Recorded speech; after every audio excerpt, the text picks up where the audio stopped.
What truly has a 0% chance of happening?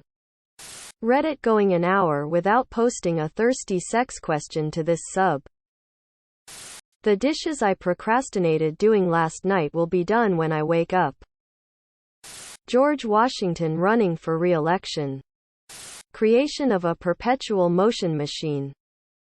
Picking out a red ball from a bag full of yellow balls.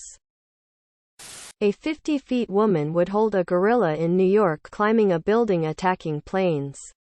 Basically the opposite of King Kong. What profession was once respected but no longer is? Being a milkman. Town crier. Bank manager. Back in the day you were the man that people wanted to know to get their shit done. Now you're just a escalation point for customer service complaints. Teachers. Architects. They used to be considered polymaths. Now they're drowning in student debt.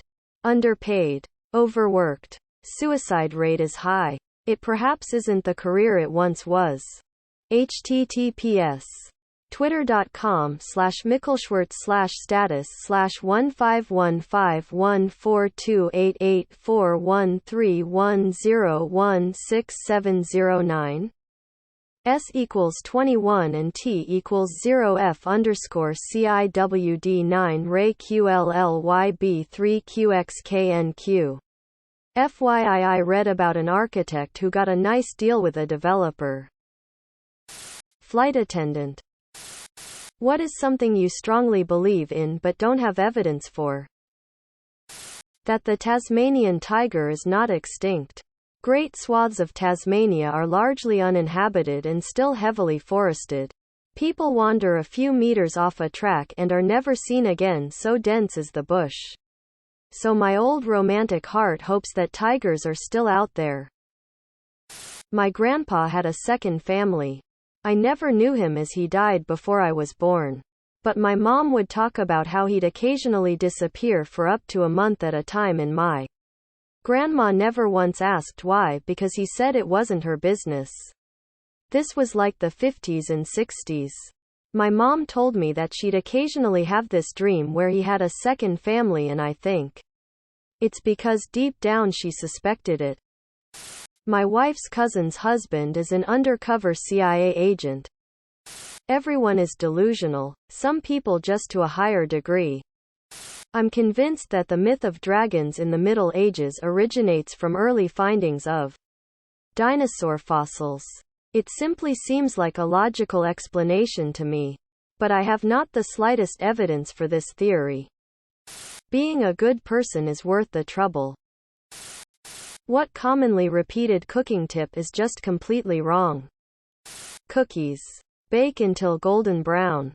The cookie sheet will stay hot after it leaves the oven, and keep baking the cookies for a minute or so. If you want soft cookies, it's better to take them out when only the edges look golden brown and let them keep cooking outside of the oven. Myth. High heat is like fast forward for cooking. Still working to get my dad to understand this one. Use aluminum foil shiny side in. Reynolds says the shiny side is a result of the manufacturing process and not intended to speed up cooking. The impact of having the shiny side in is so minimal and negligible you will not notice a difference. Starting to sauté onion and garlic at the same time. Onion takes a lot longer to cook, and adding the garlic too early can burn it, which can ruin the entire flavor of the dish. So many recipes tell you to do this, and I just don't get it. Rinsing off chicken. I know you don't want to get salmonella, but rinsing off chicken just spreads it. Cooking it solves the problem automatically. 1 clove of garlic. People whose jobs require them to enter someone else's house. What was the weirdest thing you've seen at a customer's house? A riding lawnmower in the living room blocking the front door. No idea how they got that thing in there. She was a hoarder though, so that was just one of many things in her house that didn't belong there. Not really weird but sad. An 80-year-old woman who lived alone had a Christian type of shrine dedicated to her daughter in Her living room. That's pretty normal, I guess. She said she had lost her 40 years ago and kept her pictures and small items in it. But the thing is, it turned out that her whole house was filled with similar items. She had written things that she wanted to say to her daughter on small pieces of paper and taped them all over the walls and the cabinet doors. It was everywhere. And it was clear from what she'd written that she had been on her mind 24/7 for the past 40 years. My job was to do household chores and basically keep her company while I did it. One day she asked me to look for some items that her daughter had made. She had misplaced them and was worried that someone had thrown them away by accident. I couldn't find them at first.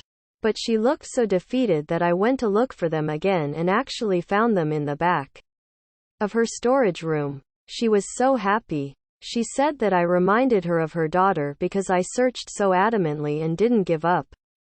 She couldn't move very well and had chronic pain and would often talk about wanting to be with her daughter already. She was a super nice person. One of the nicest I've worked for. She was just in so much pain that I almost hoped that she got her wish. Dildos. Dildos everywhere. I've done foreclosure clean-outs. I'm amazed at how many people own sex machines. And how often they are left behind. Customers built an additional room for their plant.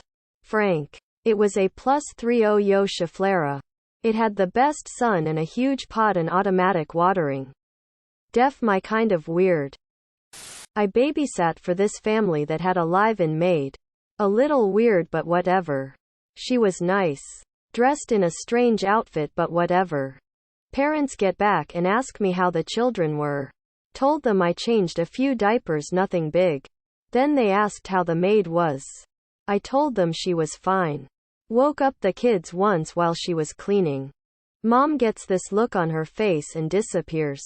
Dad pays me and tips me well. Asks me to check on the kids one last time. I do. As I'm leaving I go to say goodbye to the mother. She has the maid over her knee. And is just whooping her ass. Obviously I'm horrified. They explain their live-in maid is actually a live-in sex slave.